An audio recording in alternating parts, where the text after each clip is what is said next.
What's up, y'all? Alex Miller from the Eagle, joined by College Station football coach Stoney Pryor. We're here at the Eagles' annual high school football media day, which only means one thing: football season's around the corner. It's time to go. Well, hey, Coach, you guys made it back to the third round last year.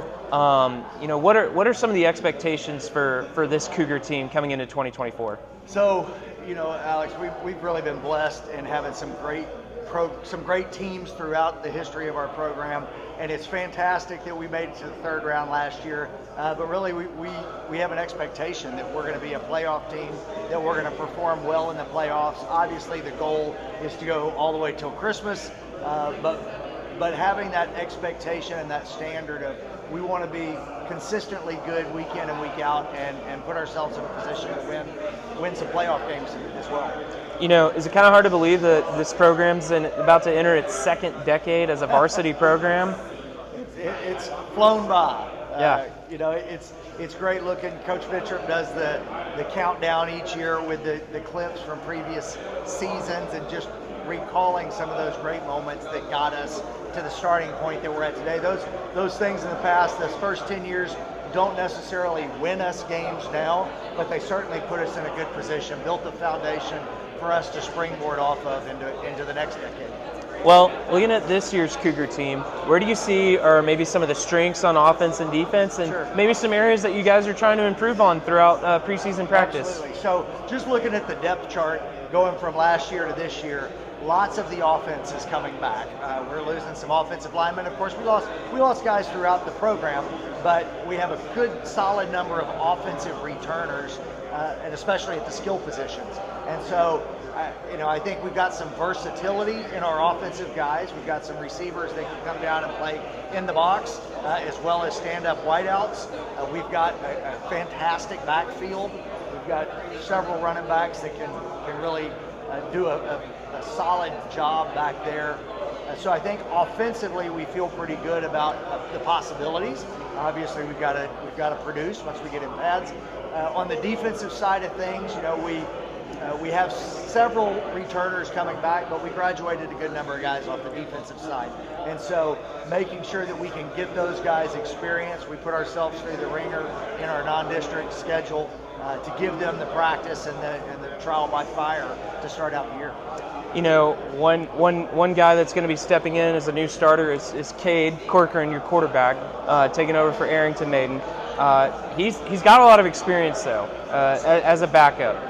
How much has that helped the amount of playing time that Cade has had the last couple of years stepping into the role as a full-time starter? I think it's tremendous. Especially as a quarterback, one of the key things is confidence. Obviously, you have to have the talent, the ability, the understanding, the arm strength, the vision, all those things. But you can have that, and a lack of confidence can really be crippling. And so for him to get meaningful game time experience already, so that as he comes in, he wasn't the starter last year, but we feel very comfortable with him playing quarterback. Have you really seen him grown as a leader in particular this offseason?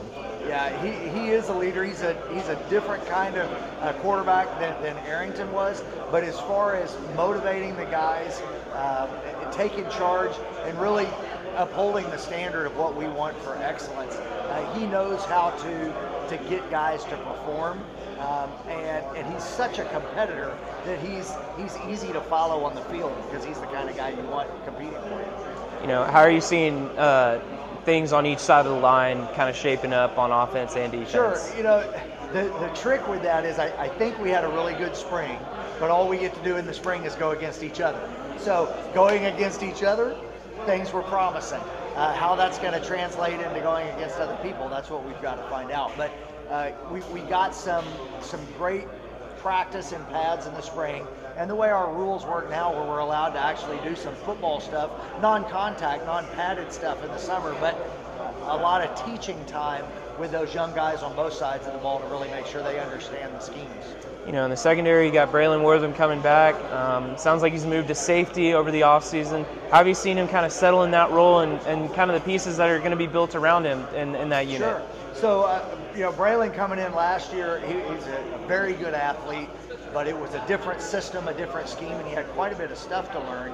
And through that, he performed really, really well. Now, he had times that he was clearly still not green as a player, but green in our system and the understanding of what we were doing, and that has grown by leaps and bounds. He's vocal, and he's been vocal throughout, but now he's vocal with an understanding of what, not only what he needs to do, but what's going on around him. And so he was so dangerous for the opponent last year. I mean, he had 8 interceptions, did a fantastic job throughout the year. I expect to see that continue, but also the leadership and developing the guys around him as well. Well, there's a lot of change within your district and your region from realignment. How do you guys kind of see how that all shook out? You're gonna be making a lot more trips to Austin. Yeah. So the drive didn't really get better. The thing that's interesting is in our new district, we don't have familiarity with hardly any of those teams. Obviously, we've played Consol. We were in a district with Hendrickson. We see some other stuff, maybe on some scouting film, but most of the teams we have no experience with. And likewise, then with us, the district was a hodgepodge of several teams from different places, some moving up, some moving down, some just shifting. And so collectively, there's not familiarity within the programs. And so, our approach has always been one game at a time. Whoever we're playing this week, let's go out and perform as well as we can that week. That'll continue to be our approach, but especially at the beginning, it's going to be different because we don't know how they play. We don't even really have a relationship with the coaches in most of these other schools, and so that's exciting and also kind of just a different deal. Yeah. Well, what do you think it's going to take for this Cougar team to achieve what you think it might be capable of? I think that they've worked really hard. I think continuing to have unified consistency is a great thing. So it's one thing to go through spring. It's another thing to go through summer. When you actually get pads on and we're seeing how the lineups shake out, it's really important for the kids to continue to work and continue to work together because individually we won't achieve what we want to achieve, but collectively I feel really excited about that. Of course, there's an injury component to that you want to avoid. You hope that you get lucky and that you've protected the kids and prepared the kids physically well enough to avoid the injuries. But we're definitely optimistic. On the coaching staff, we didn't have any changes at all, and so I think that consistency puts us in a great position as well. All right, well, hey, that's Stoney Pryor. He's the head coach of the College Station Cougars. Be sure to check theeagle.com for all of our coverage leading up to this year's high school football season.